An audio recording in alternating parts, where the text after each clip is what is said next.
বালতির মধ্যে দইন্না গাছ, এটা হচ্ছে গিয়া পান গাছ।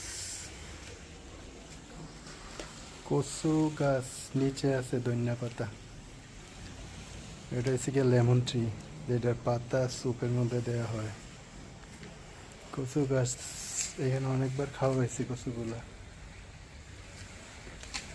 এটা হচ্ছে কি না, কলমি শাক।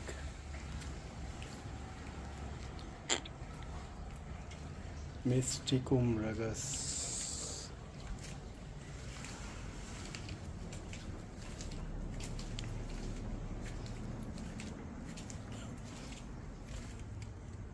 লাল শাক আর মূলা শাক।